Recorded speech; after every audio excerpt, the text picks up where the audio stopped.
안녕하십니까.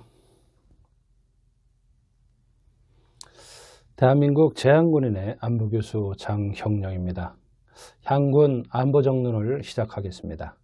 오늘은 북한의 제6차 당세포 비서대의에서 김정은이 강조한 고난의 행군 결심 배경에 대해서 알아보겠습니다.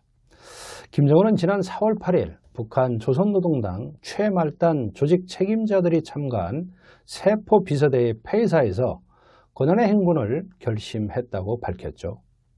고난의 행군은 북한이 1990년대 국제적 고립과 자연재해 등으로 경제적 어려움을 극도로 겪은 시기에 이를 극복하기 위해 당이 제시한 구호라는 사실은 잘 알고 있을 겁니다. 그렇다면 김정은은 왜 지금 다시 고난의 행군을 들고 나온 것일까요? 지금부터 지난 6일부터 8일까지 열린 제6차 당세포 비서대의를 통해 북한이 얻으려 한 것은 무엇인지, 또 김정은이 강조한 고난의 행군 배경은 무엇인지 알아보도록 하겠습니다. 먼저 이번에 열린 당세포 비서대의라는 명칭부터 살펴보겠습니다. 당세포는 북한 조선노동당 중앙위원회 예하의 도시 및 군당위원회와 그 예하의 초급 당위원회, 분초급 당위원회, 부분 당위원회로 조직되어 있으며 최하위 기층 조직인 당원 5명에서 30명으로 구성된 조직을 말합니다. 당세포비서는 이러한 당 조직, 세포 조직을 책임지는 자를 부르는 말입니다. 제6차 당세포 비서대의 성격은 2017년 12월 열린 제5차 세포위원장 대회 이후 당 세포 비서들의 사업 정형을 전반적으로 분석 점검하고 개선해야 할 당 세포 사업의 과업과 방안에 대해 토의한 것으로 알려졌습니다. 김정은은 총 비서 자격으로 직접 참가하여 지도했으며 당과 군에서는 조용은 당 조직비서, 권영진 군 정치국장 등 주요 인물들이 대거 참석하였습니다. 세포 조직 참석자들은 생산 현장의 모범 세포 비서들을 중심으로 각 부분의 당 세포 비서, 도당과 도급 당 책임 간부, 시군 및 연합기업소 당 책임 비서 등 1만여 명이 참석했습니다. 올해 당 세포 비서대회는 김정은 집권 이후 세 번째로 열린 것으로 2013년 1월과 2017년 12월에 개최된 당 세포 비서대회 때도 김정은이 참석한 바 있습니다.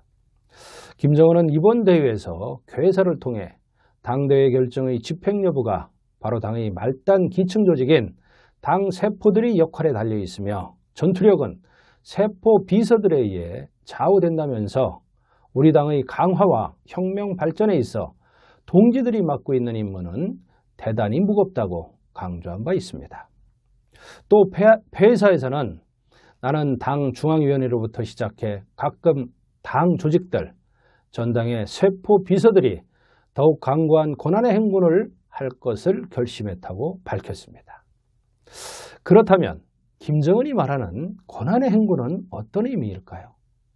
여기서 말하는 고난의 행군은 1990년대의 아사자를 낸 시기의 어려움을 의미하기보다는 현재 유엔과 미국 주도와 대북 제재가 장기화하는데 제재 완화를 기대하지 말고 허리띠를 졸라매고 경제난을 타개하자는 의미로 볼 수 있으며 이를 위해 내부 옥죄기를 더욱 강화하겠다는 의도로 평가됩니다. 한국국가전략연구원 신범철 외교안보센터장은 고난의 행군을 결심했다는 발언은 북한 내부의 위기의식이 반영된 표현이면서 체제를 걸어잠근 채 자력갱생에 승부를 걸겠다는 의지를 보다 분명히 한 것으로 보인다고 설명했습니다.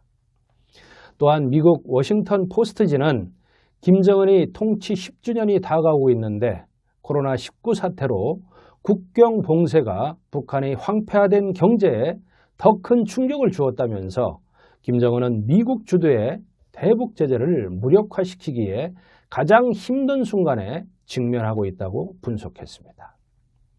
또한 김정은이 이번 대회에서 청년들의 사상 통제가 최중대사라며 옷차림부터 언행까지 세세하게 통제할 것을 주문한 부분도 눈여겨볼 만한 대목입니다. 그는 당세포의 과업 10가지를 제시하며 청년들이 건전한 성장과 발전에 부정적 영향을 미치는 요소들이 적지 않고 사상 정신 상태에서 심각한 변화가 일어나고 있는 것이 현실이라며 당세포들은 청년 교양 문제를 조국과 인민의 사활이 걸린 문제이며 더는 수수방관할 수 없는 운명적인 문제로 이를 받아들이고 이 사업의 품을 아끼지 말아야 한다고 했습니다. 이어서 단위 특수화와 본위주의, 세포와 관료주의, 부정부패 행위와의 투쟁을 강조하며 당 생활에서는 높고 낮은 당원, 예외로 되는 당원이 있을 수 없으며 이중규율이 절대로 허용되어서는 안 된다고 강조했습니다.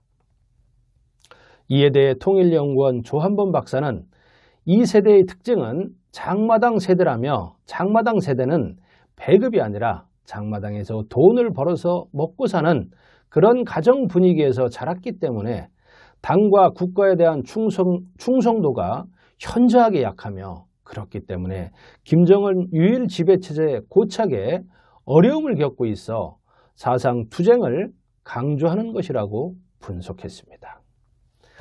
청년들의 정신 상태의 심각한 변화는 북한 체제를 무너뜨릴 수 있는 중대 사안으로 사상교육과 통제의 중요성을 재차 강조하면서 기강 바로잡기 시도라는 평가가 나오는 배경입니다. 이번 당 세포 비서대회에서 또 한 가지 눈에 띄는 특징은 대규모 회의임에도 보란듯이 노마스크로 행사를 진행했다는 것입니다. 이는 지금까지 그들이 주장하는 코로나 환자가 한 명도 없음을 대내외에 알리고자 하는 의도로 보입니다.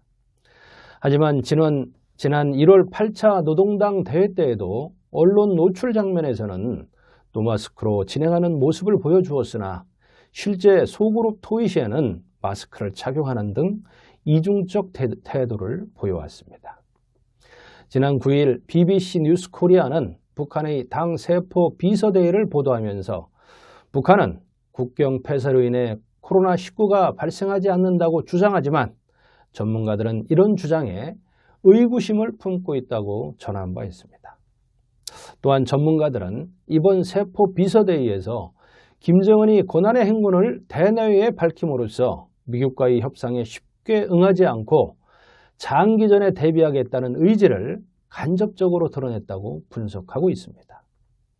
지난 12일자 조선일보에 따르면 북한은 올해 1월 노동당 제8차 대회와 당 중앙의 전원회의, 최고인민회의를 시작으로 2월에는 당 중앙의 2차 전원회의, 당 중앙군사위원회 회의를 개최했고 3월에는 시군당 책임비서 강습회, 최고인민회의 상임위원회 전원회의, 4월에는 당 세포비서 대의 등 각종 회의를 연달아 개최했습니다.